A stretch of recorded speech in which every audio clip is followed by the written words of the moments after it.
ओम शांति। आज बाबा के 28/9/20 के महावाक्य हैं। सबसे पहले हम मुरली का सारांश समझेंगे। आज बाबा ने कहा, तुम सारी दुनिया के लिए सच्चे सच्चे मित्र हो, क्योंकि हम भगवान के मददगार हैं। बाबा ने कहा, तुम्हारा कोई शत्रु नहीं है, इसीलिए किसी से भी शत्रु भाव नहीं रखना है। कोई भी बात आए तो बोलना चाहिए कि श्री बाबा को याद करो, पवित्र बनो, देवी गुण धारण करो तो बेड़ा पार हो जाएगा। तुम्हारी अंतमति सो गति हो जाएगी। तुम दुख धाम से छूट विष्णुपुरी में जाएंगे। तो ये कितनी बड़ी खुशखबरी है। विष्णुपुरी में जाने का आधार एक बाप की याद है। सर्विस में कमजोरी नहीं दिखानी चाहिए। बेज पर भी तुम सर्विस करो तो बहुत खुश होंगे। तुम तो रूहानी मिलिट्री हो, तो तुम्हें बेज जरूर लगाना चाहिए। कोई पूछे तो बताना चाहिए, सारी दुनिया से काम की अग्नि बुझाने वाले फायर ब्रिगेड हैं। किसी से झगड़ा आदि हुआ तो उसे भूल जाओ। कल्प पहले हुआ था, वो पास्ट हो गया, उसका चिंतन नहीं करो। तो ये था आज की मुरली का सारांश। अभी हम मुरली की शुरुआत करते हैं। मीठे बच्चे, तुम सारी दुनिया के सच्चे सच्चे मित्र हो। तुम्हारी किसी से भी शत्रुता नहीं होनी चाहिए, क्योंकि हम एक बाप की संतान हैं। ये बात हमने पहचान ली है। तो बाबा ने कहा, आपस में हम सच्चे मित्र हैं, इसीलिए किसी से भी कोई दुश्मनी या शत्रुभाव नहीं होना चाहिए। आज का प्रश्न है, तुम रूहानी मिलिट्री हो, तुम्हें बाप का कौन सा डायरेक्शन मिला हुआ है जिसे अमल में लाना है। तुम रूहानी मिलिट्री हो, तुम्हें बाप का कौन सा डायरेक्शन मिला हुआ है जिसे अमल में लाना है। उत्तर है, तुम्हें डायरेक्शन है कि बेज सदा लगाकर रखो। कोई भी पूछे यह क्या है, तुम कौन हो, तो बोलो हम हैं सारी दुनिया से काम की अग्नि को बुझाने वाले फायर ब्रिगेड। इस समय सारी दुनिया में काम अग्नि लगी हुई है। हम सबको संदेश देते हैं, अब पवित्र बनो, दैवी गुण धारण करो तो बेड़ा पार हो जाएगा। ओम शांति। मीठे मीठे रूहानी बच्चे सहज याद में बैठे हैं। कोई कोई को डिफिकल्ट लगता है, बहुत मूंझते हैं। हम टाइट अथवा स्ट्रिक होकर बैठे। बाप कहते हैं ऐसी कोई बात नहीं है, कैसे भी बैठो, बाप को सिर्फ याद करना है। इसमें मुश्किलात की कोई बात नहीं। वह हठयोगी ऐसे टाइट होकर बैठते हैं, टांग पर टांग चढ़ाते हैं। यहाँ तो बाप कहते हैं आराम से बैठो, बाप को और 84 के चक्र को याद करो। यह है ही सहज याद। उठते बैठते बुद्धि में रहें। जैसे देखो, यह छोटा बच्चा बाप के बाजू में बैठा है, इनको बुद्धि में माँ बाप की याद होंगी। तुम भी बच्चे हो ना। बाप को याद करना तो बहुत सहज है। हम बाबा के बच्चे हैं, बाबा से ही वर्षा लेना है। शरीर निर्वाह अर्थ गृहस्थ व्यवहार में बल रहो। सिर्फ औरों की याद बुद्धि से निकाल दो। कोई हनुमान को, कोई किसको, साधु आदि को भी याद करते थे। वह याद छोड़ देनी है। याद तो करते हैं ना। पूजा के लिए पुजारी को मंदिर में जाना पड़ता है। इसमें कहाँ जाने की भी दरकार नहीं। कोई भी मिले, बोलो श्री बाबा का कहना है मुझ एक बाप को याद करो। श्री बाबा तो है निराकार, जरूर वह साकार में ही आकर कहते हैं मामे कम याद करो, मैं पतित पावन हूँ। यह तो राइट अक्षर है ना। बाबा कहते हैं मुझे याद करो, तुम सब पतित हो। यह पतित तमोप्रधान दुनिया है ना। इसीलिए बाबा कहते हैं कोई भी देहधारी को याद नहीं करो। यह तो अच्छी बात है। कोई गुरु आदि की महिमा नहीं करते हैं। बाप सिर्फ कहते हैं मुझे याद करो तो तुम्हारे पाप कट जाएंगे। यह है योग बल अथवा योग अग्नि। बेहद का बाप तो सच कहते हैं ना। गीता का भगवान निराकार ही है, कृष्ण की बात नहीं। भगवान कहते हैं सिर्फ मुझे याद करो और कोई उपाय नहीं। पावन होकर जाने से उच्च पद पाएंगे, नहीं तो कम पद हो जाएगा। हम तुमको बाप का संदेश देते हैं, मैं संदेशी हूँ। इस समझाने में कोई तकलीफ नहीं है।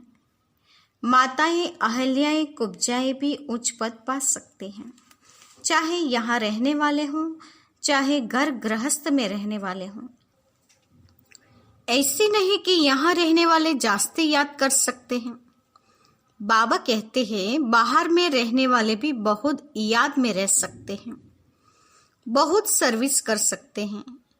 यहाँ भी बाप से रिफ्रेश होकर फिर जाते हैं तो अंदर में कितनी खुशी रहनी चाहिए।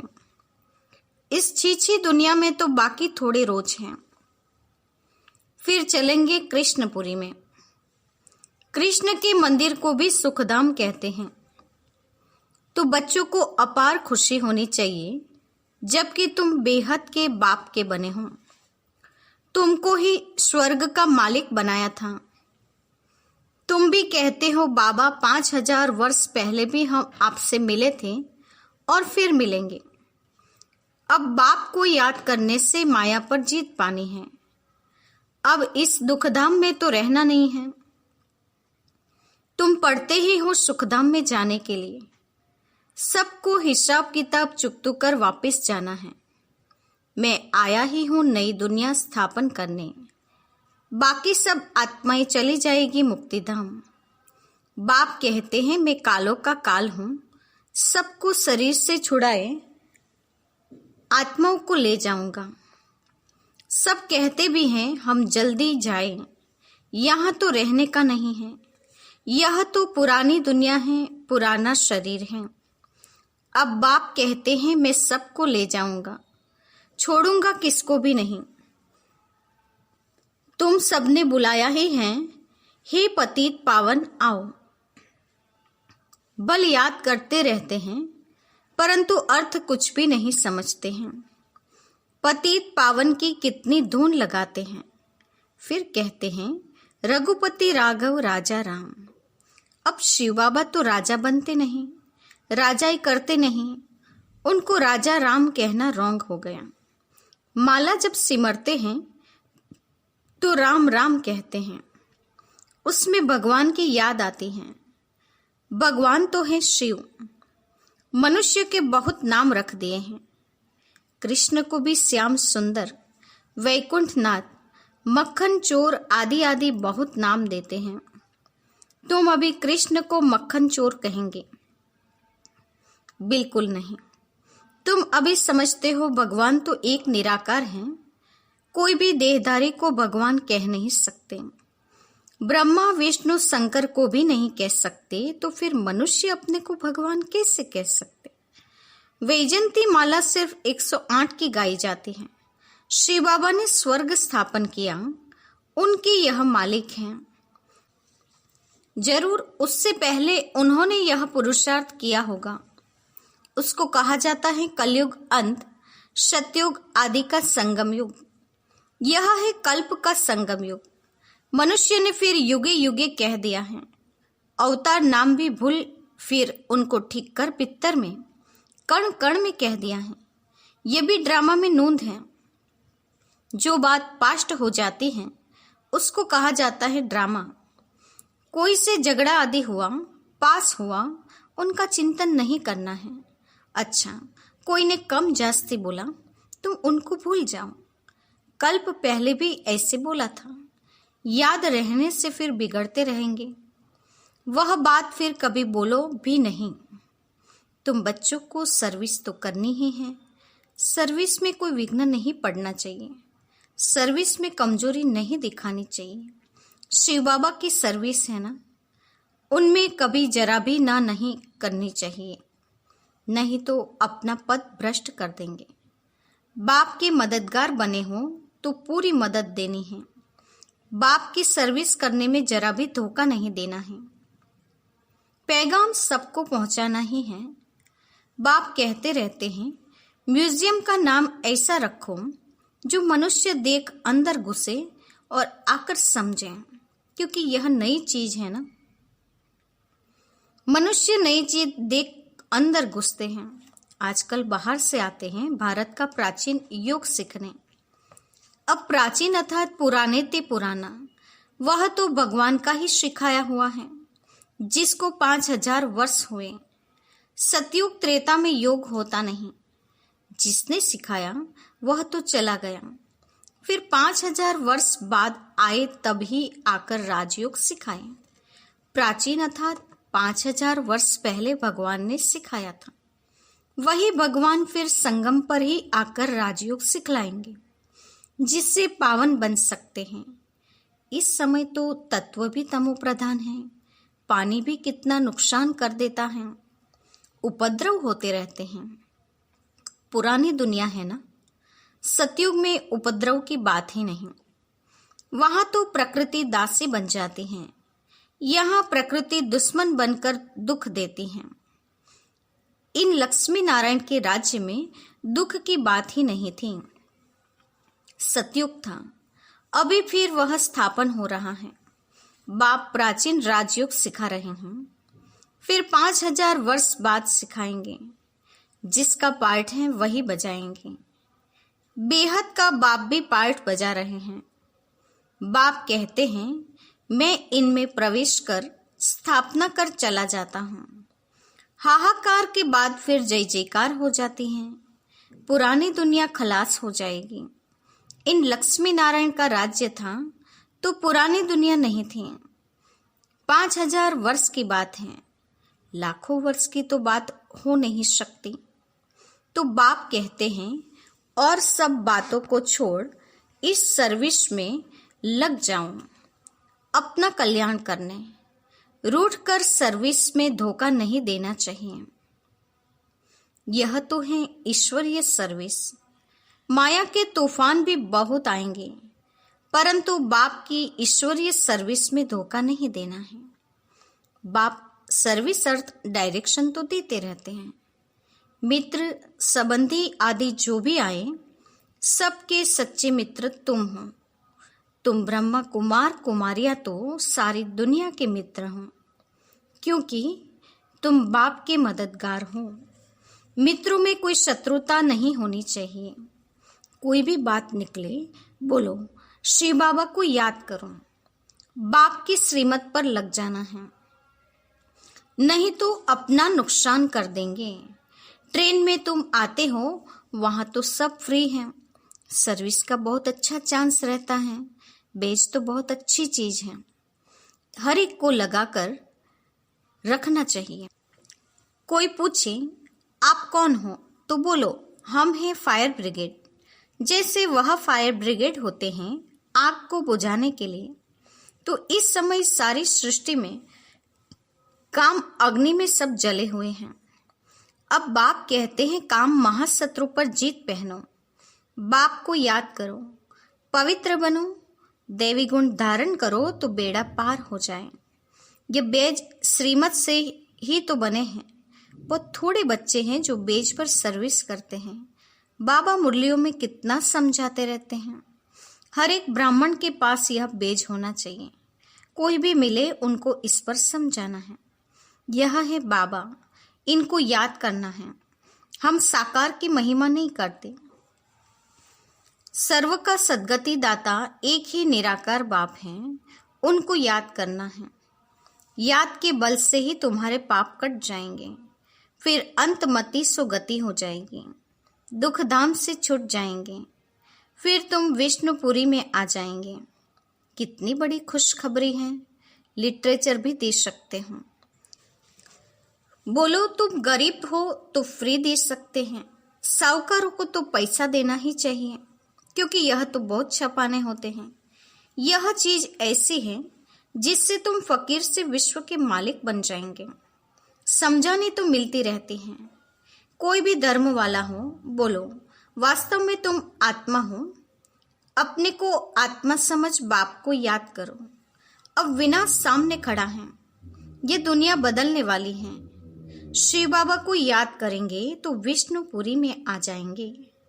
बोलो, यह आपको करोड़ों और पद्मों की चीज देते हैं। बाबा ने कितना समझाया है। बेज पर सर्विस करनी है, परंतु बेज लगाते नहीं, लज्जा आती है। ब्राह्मणियां जो पार्टी लेकर आती हैं अथवा कहाँ ऑफिस आदि में अकेले जाती हैं, तो यह बेज जरूर लगा रहना चाहिए। जिसको तुम इन पर समझाएंगे वह बहुत खुश होंगे।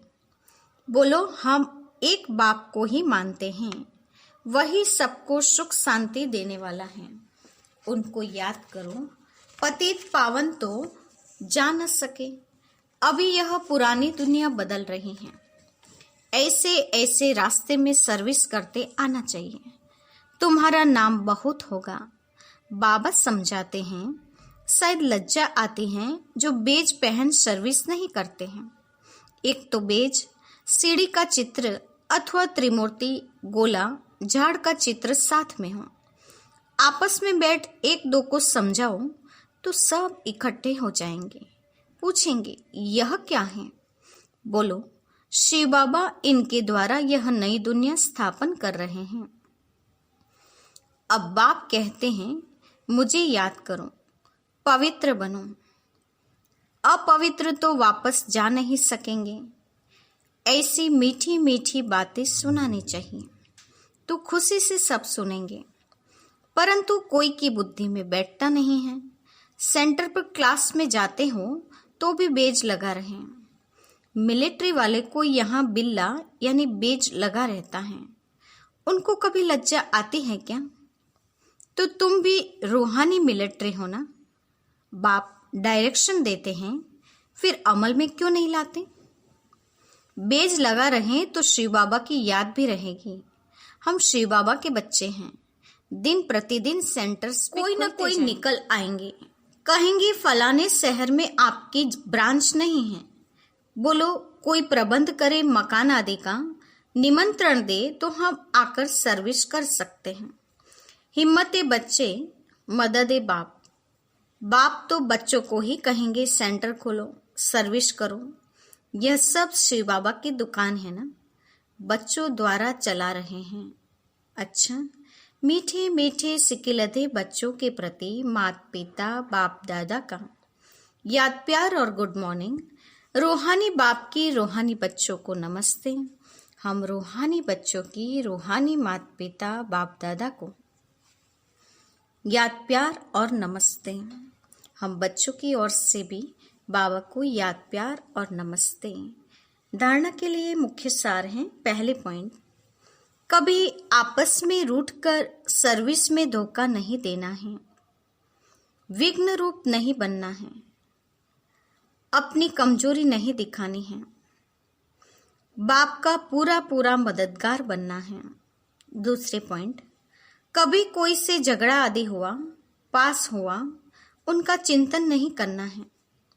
कोई ने कम जास्ती बोला, तुम उनको भूल जाओ। कल पहले भी ऐसे बोला था, वह बात फिर कभी बोलो भी नहीं। बाबा ने कहा, किसी के साथ झगड़ा हो जाए, कुछ बोले तो उसको भूल जाना चाहिए, उसको चिंतन में या चित्त पर नहीं लाना चाहिए। आज का वरदान है, बीती हुई बातों को रहमदिल बन समाने वाले शुभ चिंतक भव। बीती हुई बातों को रहमदिल बन समाने वाले शुभ चिंतक भव। वरदान का स्पष्टीकरण है, यदि किसी की बीती हुई कमजोरी की बातें कोई सुनाए तो शुभ भावना से किनारा कर लो। व्यर्थ चिंतन या कमजोरी की बातें आपस में नहीं चलनी चाहिए। बीती हुई बातों को रहमदिल बनकर संभालो। समाकर शुभ भावना से उस आत्मा के प्रति मन से सेवा करते रहो। भले संस्कारों के वश कोई उल्टा कहता, करता या सुनता है तो उसे परिवर्तन करो। 1 से 2 तक, 2 से 3 तक ऐसे व्यर्थ बातों की माला न हो जाए, ऐसा अटेंशन रखना अर्थात शुभचिंतक बनना। बाबा ने कहा बातें आती हैं, लेकिन बातों का फैलाव नहीं करना है, बातों का वर्णन नहीं करना है, बल्कि उन बातों को समाकर शुभ भावना से उस आत्मा के प्रति मनसा सेवा करनी चाहिए।